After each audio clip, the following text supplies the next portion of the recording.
Market में हज़ारों तरह के स्किन सीरम्स अवेलेबल हैं और रोज़ नए लॉन्च भी होते हैं। ये स्किन सीरम्स होते क्या हैं? कौन सी स्किन सीरम किस टाइप की स्किन प्रॉब्लम में यूज़ करना चाहिए?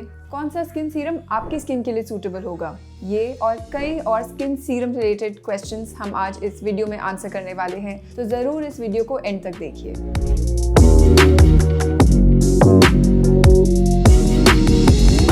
Hi, I'm Dr. Nupur Jain, consultant dermatologist at SkinZest. I am passionate about creating videos related to skincare, skin products, and how to have a healthy skin. So, if you're interested in any of this, then do subscribe to our channel and like this video. Skin care serums एक तरह के skin के product होते हैं जिसमें active ingredients की concentration काफ़ी high होती है।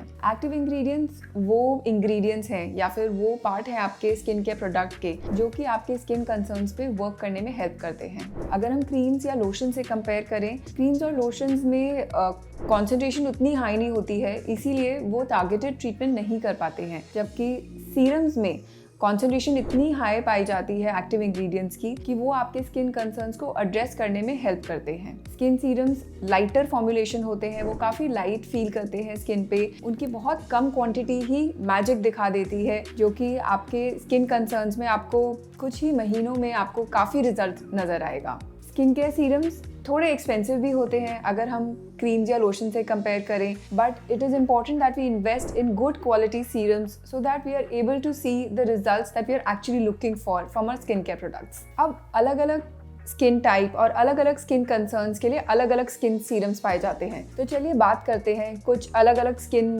टाइप्स और स्किन प्रॉब्लम्स की और उसमें कौन सा स्किन सीरम इफेक्टिव होगा। सबसे पहले ऑयली स्किन। ऑयली स्किन के लिए AHA या फिर BHA based skin serums use कर सकते हैं। AHA जैसे कि ग्लाइकोलिक एसिड जो कि एक्सफोलिएशन में हेल्प करता है। एक्सफोलिएशन का मतलब है डेड स्किन सेल्स की लेयर हटना। जब डेड स्किन सेल्स की लेयर हटती है, न्यू सेल्स अंदर से बनते हैं जो स्किन की ऑयलीनेस को भी कम करता है। BHA जैसे कि सैलिसिलिक एसिड। सैलिसिलिक एसिड एक बहुत ही वेल नोन इंग्रेडिएंट है जो कि हमारे ऑयल प्रोड्यूसिंग ग्लैंड्स पे वर्क करके स्किन की ऑयलीनेस को कम करता है। साथ ही साथ वो ओपन पोर्स की अपीयरेंस को भी कम करता है और ये एक्ने के लिए भी एक बहुत अच्छा स्किन का सीरम है। नेक्स्ट हम बात करते हैं ड्राई स्किन सीरम्स के लिए। ड्राई स्किन सीरम्स के लिए जो की इंग्रेडिएंट्स आपको देखने चाहिए वो है सेरामाइड्स, स्क्वालिन या फिर हाइलुरोनिक एसिड। सेरामाइड्स और स्क्वालिन जो है हमारी स्किन की बैरियर को मेंटेन करने में हेल्प करते हैं। बैरियर मेंटेन होने से मॉइस्चर लॉस कम होता है और ड्राई स्किन हमारी बेटर फील करती है। हाइलुरोनिक एसिड एक ऐसा इंग्रेडिएंट है जो अपने पास वाटर को अट्रैक्ट करता है। This also helps in retaining the moisture in the skin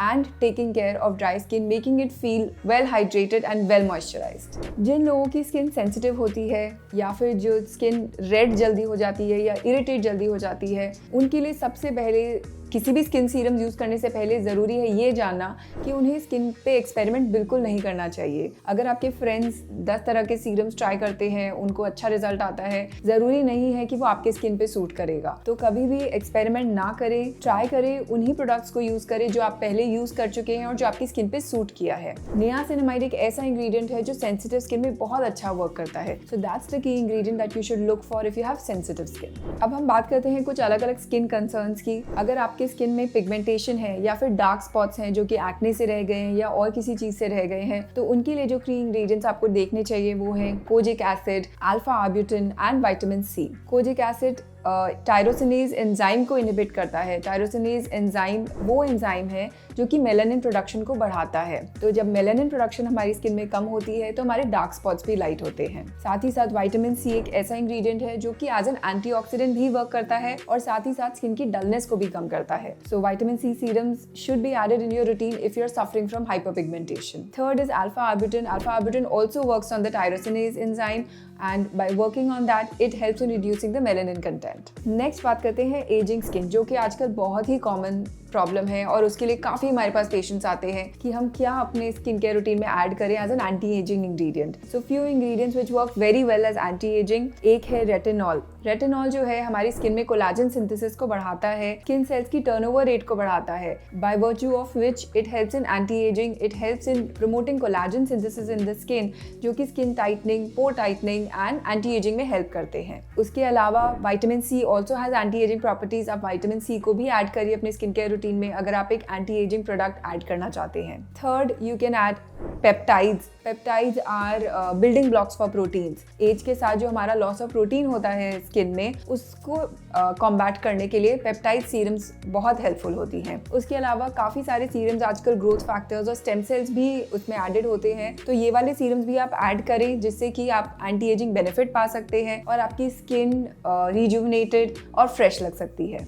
other ingredients like hyaluronic acid that is great for anti-aging also because with age there is a loss of moisture content in our skin, तो उसको retain करने के लिए hyaluronic acid आपकी help करेगा। अब बात करते हैं सीरम्स का यूज कैसे किया जाना चाहिए। सीरम्स जो है because they are lighter products, the first thing that you apply after your cleanser, चाहे वो मॉर्निंग रूटीन है चाहे वो नाइट रूटीन है, सबसे पहले आप फेस को क्लेंस करें। क्लेंस करने के बाद आप डैम्प स्किन पे ही सीरम्स का इस्तेमाल करें। सीरम जो है बहुत कम क्वांटिटी में, मैक्सिमम 4 या 5 ड्रॉप्स पूरे फेस के लिए यूज़ किए जाते हैं और उन्हीं को फिर डैब करके पूरे फेस पे स्प्रेड कर सकते हैं। उसके ऊपर आप अपना डे क्रीम या नाइट क्रीम या मॉइस्चराइजर लगा सकते हैं and then layer it up with the sunscreen during the day. So that is your ideal skin care routine if you want to add a serum to your skin. और जब आप multiple serums add कर रहे हैं तो पहले spot treatment या फिर टारगेटेड ट्रीटमेंट वाले सीरम लगाएं, उसके ऊपर फिर फुल फेस वाला सीरम लगाएं ताकि हर सीरम अपना अपना काम प्रॉपरली कर सके। तो ये था हमारा वीडियो स्किन सीरम्स के बारे में। I hope I was able to answer some of your questions related to skin serums. If you still have any queries, please do write your questions in the comment section. I would be happy to answer them. Do like this video, share it with your friends and subscribe to our channel. Thank you.